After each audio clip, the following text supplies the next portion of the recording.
नमस्कार। सूचना एवं जनसंपर्क विभाग की प्रस्तुति हिमाचल बुलेटिन में आपका स्वागत है। पेश है आज के समाचार। आज हिमाचल प्रदेश विधानसभा में मानसून सत्र के दूसरे दिन भी नियम 67 के तहत चर्चा जारी रही। मुख्यमंत्री श्री जयराम ठाकुर 9 सितंबर को सदन में चर्चा का उत्तर देंगे।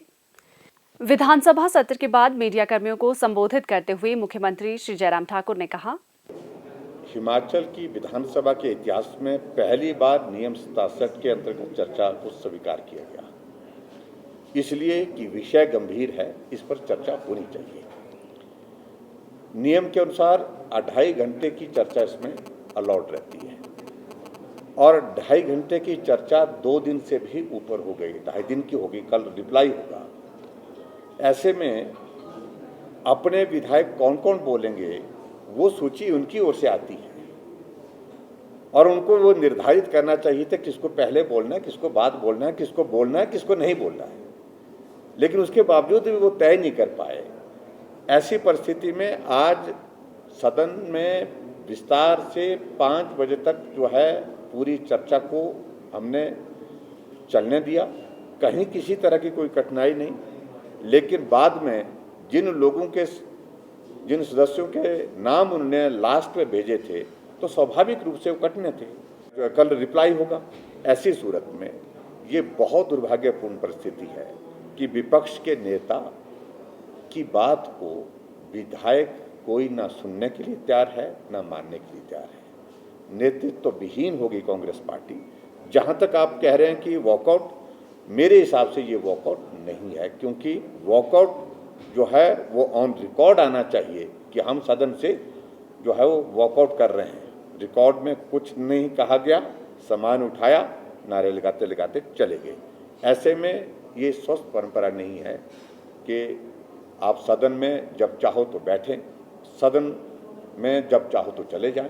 ऐसी एक उचित व्यवस्था नहीं है, इसलिए मैं सारी चीज की निंदा करता हूं।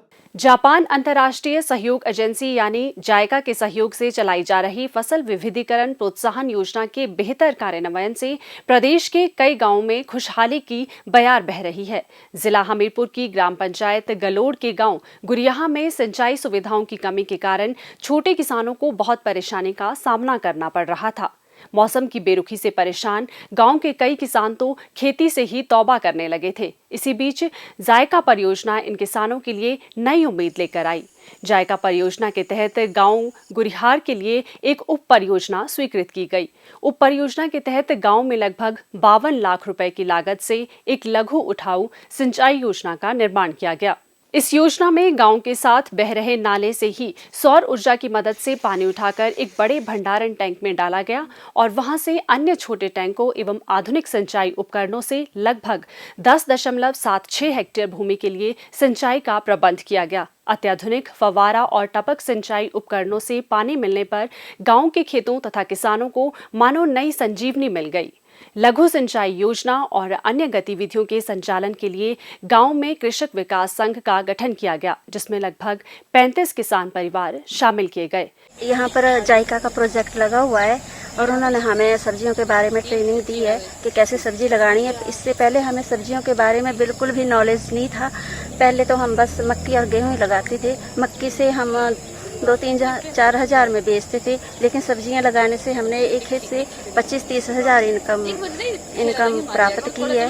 तो जब से जायका की स्कीम आई है तो सब्जियां लगा रहे हैं सारे गांव वाले और लगभग 40 कनाल में गोभी है, भिंडी है और सारी सब्जियां लगा रहे हैं। और मैं खुद जो है मैंने भी 5 कनाल में लगाई है, तो अच्छी इनकम हो रही है।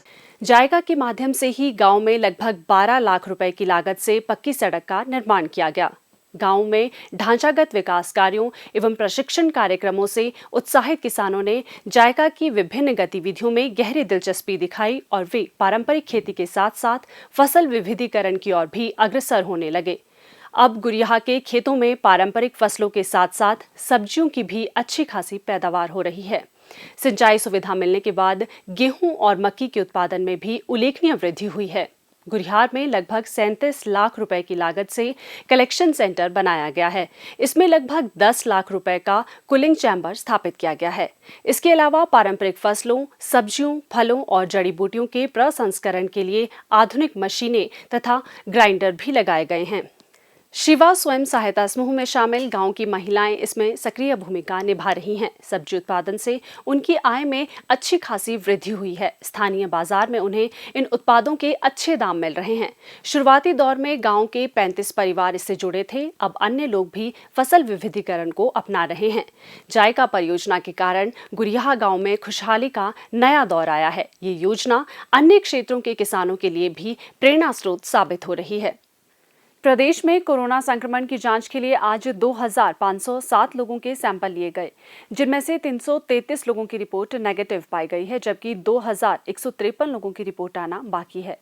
अभी तक 2,32,531 लोगों की जांच की जा चुकी है, जिनमें से 2,22,484 सैंपल की जांच नेगेटिव पाई गई है।